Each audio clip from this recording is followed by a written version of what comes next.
All right. Good afternoon, everyone. Welcome to Accuracy in America. I'm Don Irvine, Chairman of Accuracy in Academia. I'm joined once again by Cheryl Chumley, the Washington Times online opinion editor. Welcome, Cheryl. Thank you for joining me. Hey, it's great to be back with you, Don. All right. Well, there's no shortage of news yet again.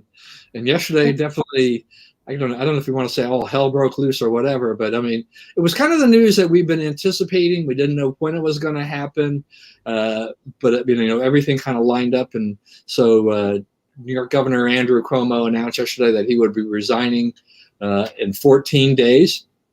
And so he had no support from any Democrat that I know of. President Biden, Chuck Schumer, Nancy Pelosi, national Democrats didn't want him. The Democrats in New York State didn't want him. They were already gearing up for an impeachment investigation and get him out of office and all of these things. But what's your take on Governor Cuomo and what happened here? Well, it's funny how you queued that story out when you said all hell broke loose, because I wasn't sure if you meant Cuomo or the fact that all these Republicans on Capitol Hill voted for the infrastructure bill, which we're going to be talking about as well. So I guess it applies to both stories. But in regard to Andrew Cuomo, look, I found his what was most interesting to me was his resignation speech. It went on for something like 21 minutes. You can find it on his Twitter feed, on his official governor's Twitter feed too, which is a little bit interesting. And in it, he basically blamed everybody else for the woes that have befallen him. And he wrapped up by imploring people to not lose faith in the government and so forth and so on, that when it comes to bringing about big government changes or big social societal changes, nothing does it better than government, which tells me that he's not really believing that his political career is over.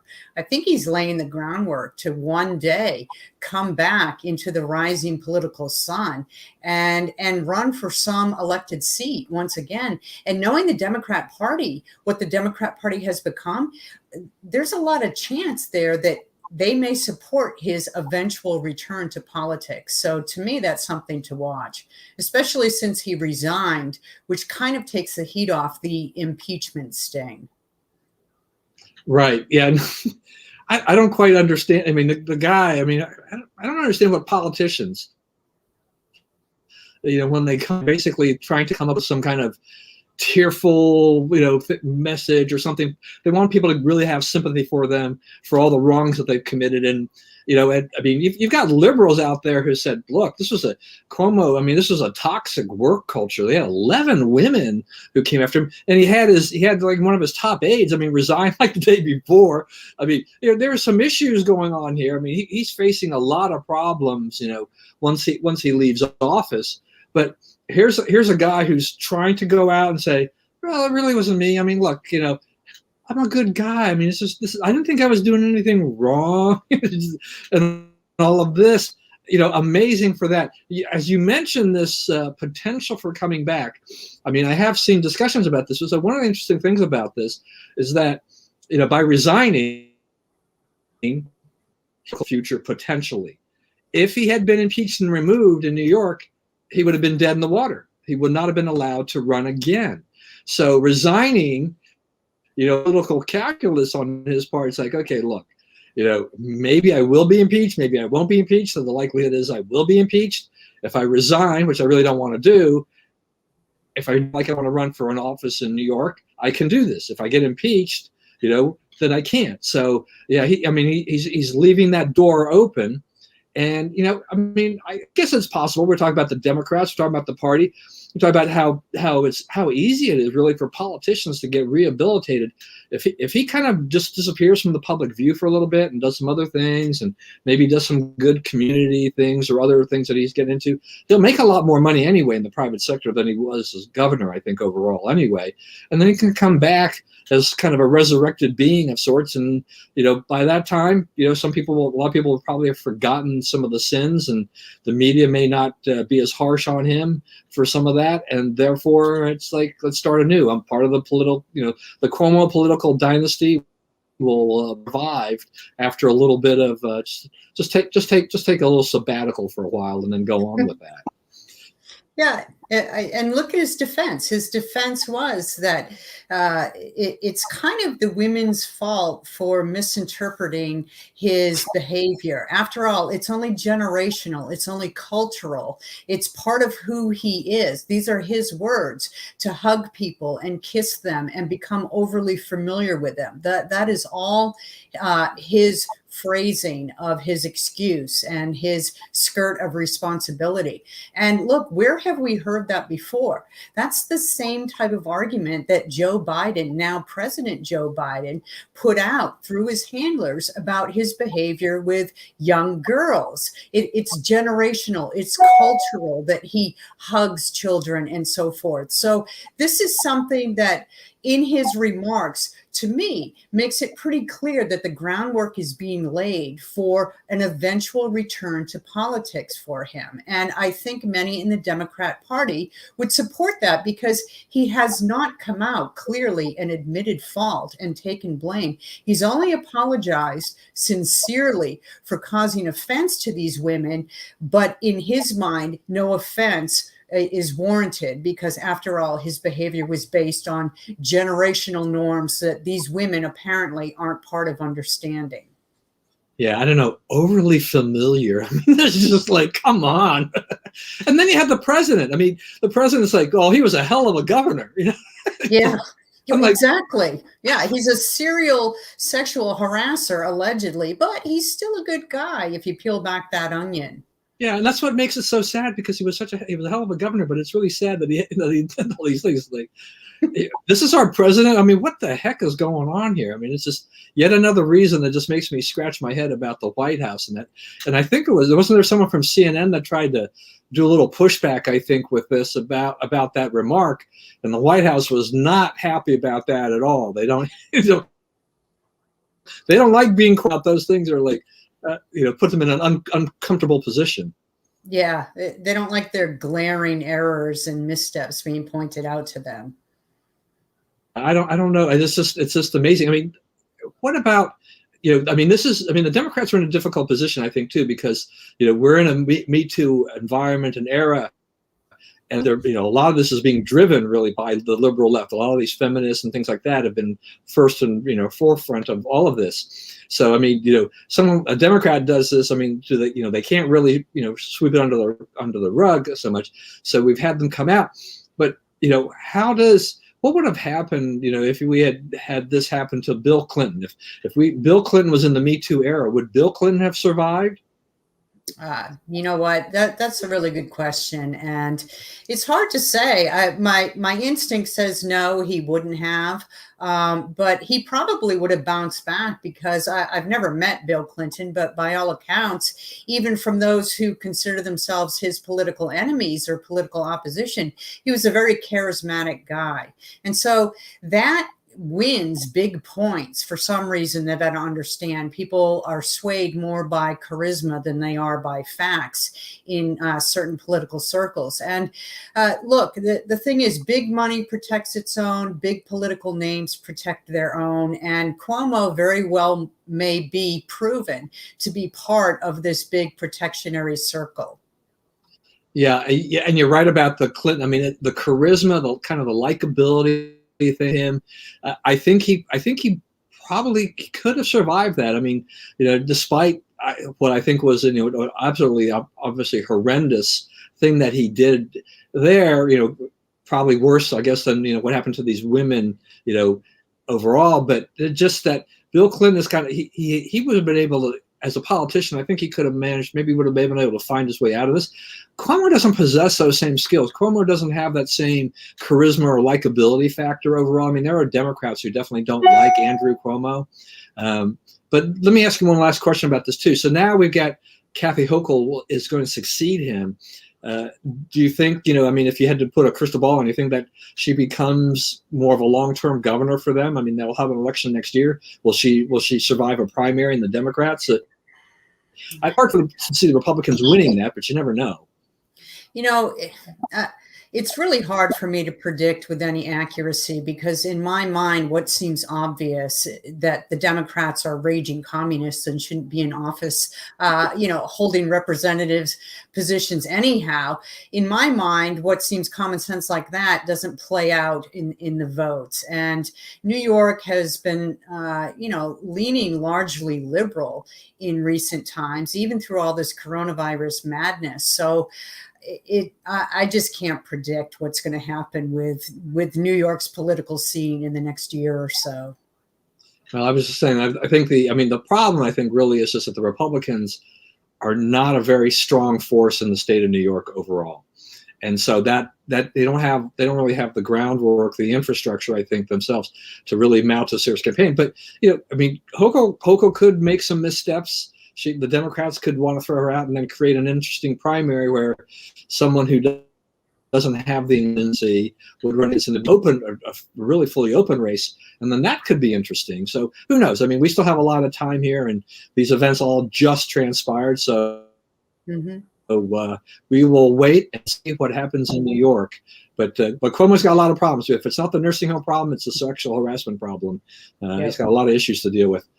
Plus his brother's not out of the woods either with CNN, I don't think. Right.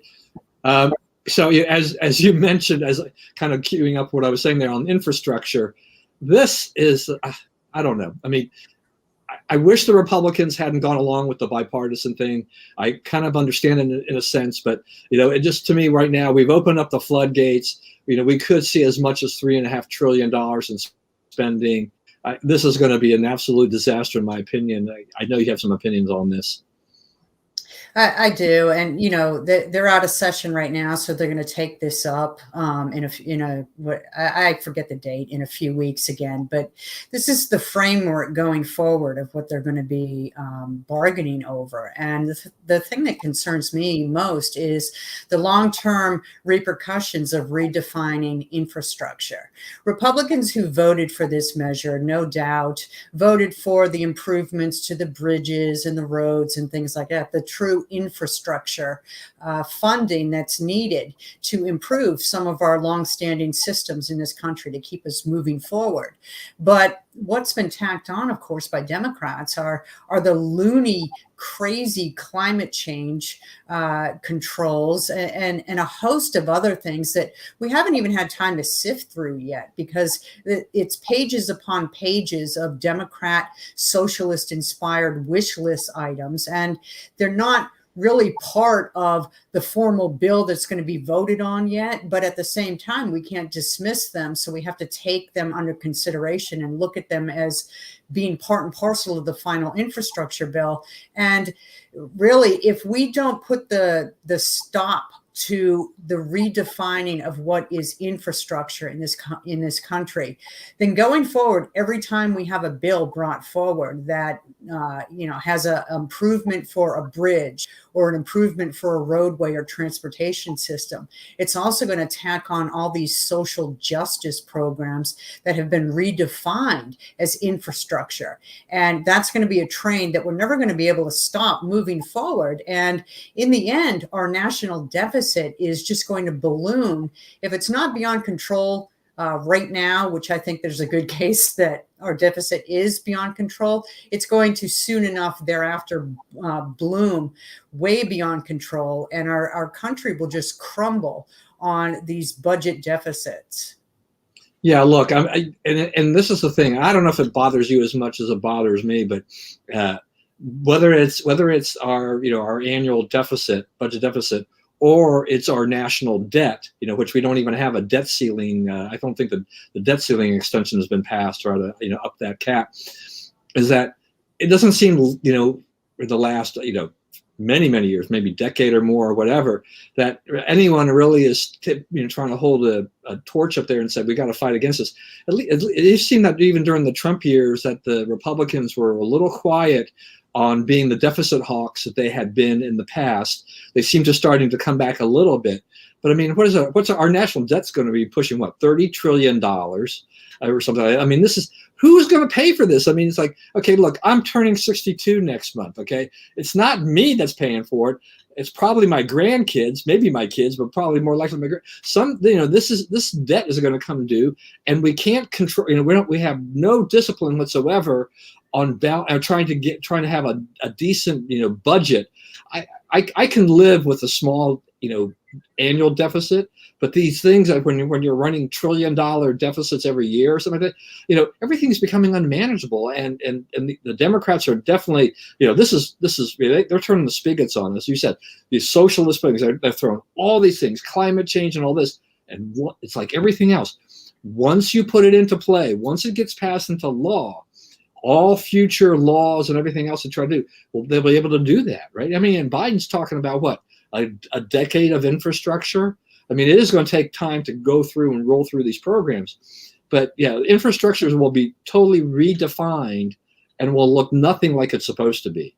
And it's really a shame that's what's going on here. Yeah, if this country isn't going down a socialist path at this point in time, I really don't know what's going on.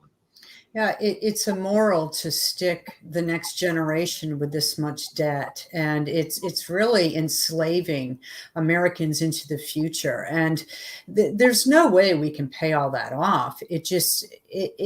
The deficit now, the budget talks on Capitol Hill, they've just become fantasy. I don't even think there are any real meanings attached to these figures, because we've become so accustomed in this nation to hearing and reading in the news about $1 trillion this and $1 trillion that. $1 trillion is massive, but it's lost that meaning. And I think most Americans, they just kind of shrug their shoulders now at the spending that goes along on Capitol Hill and the planned spending, because the money that goes with those numbers has become meaningless. And we sell out so much of our debt and so much of our future to nations like China that it just becomes something people don't even think about anymore. And really, we haven't had deficit hawks on Capitol Hill for a very long time. I can't even remember the last one. I do know that Congressman Jack Kingston from Georgia, who is no longer even in office, he used to be quite a deficit hawk. And it used to be regularly talked about in the Republican Party, the need to restrain spending and the immorality of spending money that you don't have. And there was even talk about, goodness gracious, due deference to taxpayers who have to pay for these. And those types of discussions have just been removed from the national discourse. We pay lip service to the need to control our debt, but at the same time, we go right merrily along and spend more and more and more. So it's really going to take some concerted political determination to put a stop to this. And honestly, it's not even going to be a political determination, a political will that comes from the people, because Americans, by and large, have been living with this debt so long, it's become meaningless. Yeah, now look, you think about what was it, maybe $18 trillion back in Obama's day when he started or something like that, and I think there's Fox News or others, they'd always run these like deficit clocks, they just show how much it was going up every minute and all this. And what the Democrats are doing, that went away when Trump came into office, but the clock was still running and if not even sped up. But yeah, these deficit talks, it's really disheartening to see this, because the finagling that is going on. There is no honesty whatsoever, in any of these budget numbers. When they come up, they talk about, okay, it'll pay for itself in 10 years. And we know that's an outright lie. It doesn't work. These numbers have been jiggered to make it look like it'll be happening, but then they're still built on assumptions that will probably not even come true. So that that thing is just totally blown up already. But they score these things, they put these things out and say, see, no, it'll be paid for in 10 years. It's fine. And the American public kind of buys it. They're kind of immune to all this. They've been numbed so much by all of this. Part of it may be, when you have a good stock market, they think, okay, well, I'm doing fine in my market, and I've got a ton of money in Bitcoin or whatever, and all this stuff. And you see Elon Musk, talking up a bunch of things, and so the perception of what really is happening. I mean, there are billionaires and these other very wealthy people out there, but there's still a lot of people who aren't doing very well, and they're getting lost in the conversation. And taking care of this thing is a national problem that nobody seems to want to be able to step up to and handle. It's really a shame. And it's been going on a very long time. I mean, you could make a case that removing us from the gold standard was and putting us on fiat currency is where it all started. And if that's the case, then, by logical extension, the more we move away from a cash society, the more we rely on just, transfers of money or waiving, our Apple phone, our iPhones to pay for things. And in some places, even having a chip that's connected to our bank and inserted in our hands. The more we move away from actual transference of something physical to just figments of imagination, the worse our debt is becoming, and the worse it will continue to become. Yeah, no, I mean, gold standard. Boy, I mean, you're going back, what, 50 years in time? I mean, that's a long time ago and everything like that. So we've seen how that goes. All right.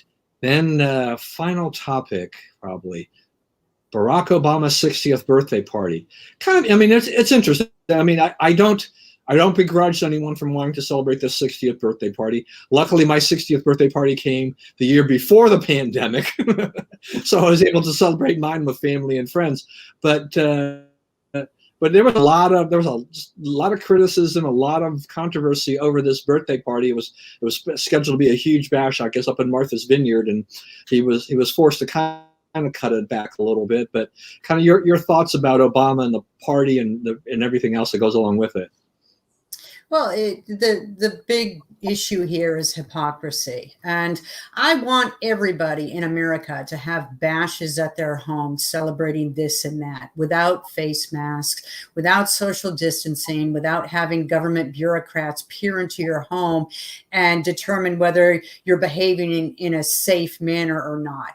Just as I want Americans to be able to fly the friendly skies without wearing face masks or travel as they wish. But what happens is you have the hypocrisy of those on the left, of those in the bureaucracy, pointing fingers at the peon people of America, the you and the me and the regular people out there who just want to go to work without having to put one face mask, two face masks even on their faces, and go through a slew of temperature checks just to enter a public building. Well, on the other hand, you have the elites who are pointing fingers at the rest of us, being allowed to behave and act however they wish. So, kudos for Obama for having a massive birthday celebration without having to worry about masks and vaccines and temperature checks and so forth. But that's what I want for all of America. And that's why, we should all be doing away with face masks, all be doing away with forced vaccinations, and certainly not go down the path of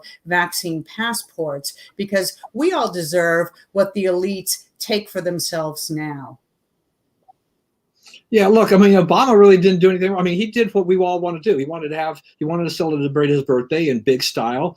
Martha's Vineyard, I think the vaccination rate is close to 100% up there, something like that. I knew somebody had told me somewhere along the line this morning that they just came back from there. They had been vacationing up there, and it says no one's wearing face masks up there. So it's not exactly a conservative town either. So on top of that, but yeah, you've got the former president of the United States, a liberal Democrat, out there and doing this, and then you've got the president of the United States, with trying to find a way to impose nationwide mask mandates and encourage others to wear masks in all these public places and everything like that. And like, well, good, it's hard for me to say good for you, Barack Obama, but in this case, yeah, I think he's doing the right thing.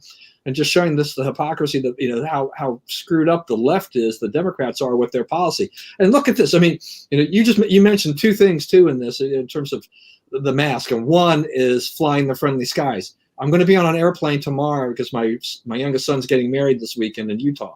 So I'm dreading getting on the plane because I got to wear the stinking mask the entire time and in the airport. Okay. That I hate this. I mean, I really, really hate this, and I'll have to repeat the process on Monday.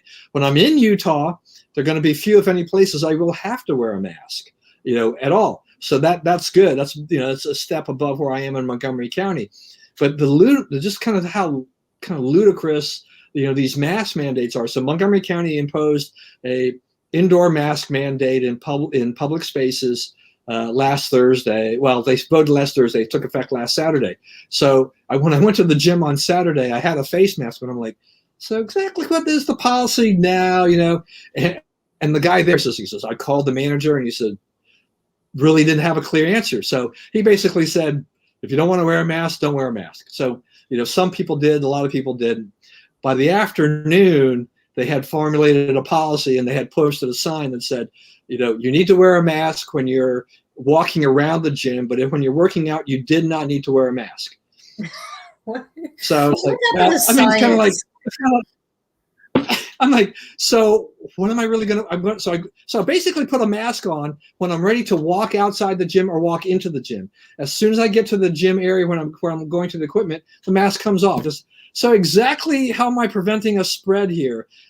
Because even if I wore the mask, I'm not preventing a spread anyway. It's just so upside down. Yeah, it's stupid. And it's all about control at this point, because if you're John Kerry or you're Democrats fleeing votes from Texas, you don't have to wear face masks when you're on an airplane. But when you're regular people, when you're people without the political platform that the social media big tech CEOs advocate for and support, then you do have to wear a face mask. And like you, I have a flight planned the first time in a very long time, because I've wanted to avoid all the coronavirus mandates.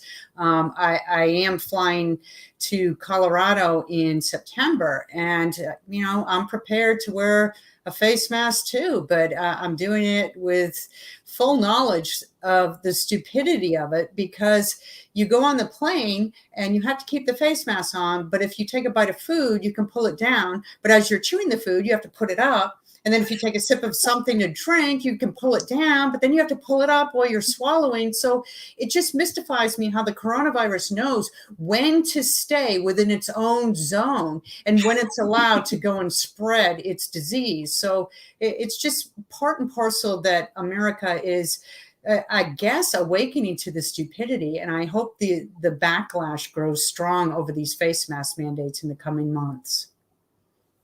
Yeah, so I mean, the mandate is supposed to expire, the FAA, on September 13th, but I don't hold a lot of hope that will not be extended another 3 months or something like that, knowing the government and they're how scared they are of the Delta the variant, which. Yeah, I mean, so there are more cases. I'm not quite sure how they know it's exactly that variant versus anything else, and I don't think the death rate has spiked up, as much as the case rate has. So, there's a lot, and where are the super spreader events? Where are all these people being hospitalized after a Lollapalooza or any Major League Baseball game or major sporting event? I haven't seen any of this, happening. So there, the science has been definitely detached from anything reasonable. My wife's her answer to this now is that, as I was taking her to the airport yesterday, was that she was trying to find out of her mask collection the ones that fit the loosest. I've seen face masks that are what's that called, crocheted, so they have holes in them. I guess those would be okay too. It just says face covering, right? Just have so I've been trying to think, like, is there a way to do that? But my habits on an airplane are such that when I get a drink on an airplane, I get a 12-ounce can of juice. Most of the people on the plane, I notice, they drink their soda or whatever within about 5 minutes. I've always just had it slowly over time so that I don't get dehydrated, from the cabin air. So I'll take at least, I won't finish my thing until, more than halfway through the flight. But I'm thinking, like, I'm going to be doing. You can't do that. You can't do that. You're putting other people at health risk. You have to suck it down within a minute. Tough luck. Yep. Challenge me tomorrow. I'm not going to protest like anybody, like some of these other unruly people on the plane, but still, I'm going to behave like I have behaved in the past. It's like if I'm eating or drinking, I'm going to do whatever, and so be it. I will comply with the law as much as possible, but it's just ridiculous. Yes. All right. So let's just spend just a little bit of time. I just want to talk about what's happening out in Loudoun County really briefly. We just mentioned it before we started the program. So we have all this attention being spent on Loudoun County, Virginia, and the CRT issues and things like that. And what I was mentioning before we started the program was that it seems to be taking up all the attention that focuses on Virginia. And there's really very little focus on the McAuliffe-Youngkin race for governor. And you're saying you thought that was a good thing. Yeah, actually, I do think it's a good thing for the party because first off, I think McAuliffe is struggling because I'm part of the email list and I get flooded every day with pleadings from his camp to please, please, please donate to the campaign because they're falling behind. So I take that as a great sign for Republicans. But the reason I think really it's a good sign for Republicans, all the focus on the critical race theory pushback, is that this is an issue that can win elections.